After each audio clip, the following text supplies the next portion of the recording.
tugiye kuganira kuri amagambo y'Imana n'amagambo Imana yampaye kugira ngo tuze kuyaganiraho kandi afite titre cyangwa se afite umutwango Imana ikuriye umwuka wo kwibagira. Haleluya. Hari igihe umuntu asenga ariko umwuka wo kwibagira ugakomeza ukamubaho atari uko yakoze ibyaha atari uko atabaye imbere y'Imana ariko umwuka ugakomeza ukakugenda. Haleluya. Hari abantu basenganye baratabarwa ariko twebwe twibagirana ariko nawe igihe cyawe ku buzima bwawe Imana yakize mu izina ryawe.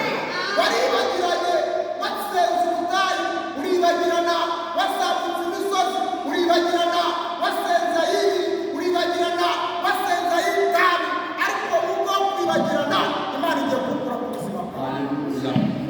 Uyu mugabo dusomye bita Kalebu Bibiliya itwereka neza ko ni umwe mu bagabo bagendanye na Yesuwa ndetse igihe cyose iyo babaga barimo basenga Imana ikavuga yavugaga bose bumva buri wese ikamuha amasezerano ye ariko mugenzi we akamenya ko buri wese arimo avugana n'Imana.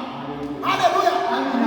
Igihe bajyaga gutata igihugu biritwereka neza ko bari abatasi 12 ariko ngo bagarutse 10 bazana inkuru z'incamugongo zo kugusha abantu gusubiza abantu inyuma kwereka abantu ko atari igihe cyo kurengerwa n'Imana ariko ko banga mwene so ubwire kugenda kurengerwa n'Imana cyane. Amina.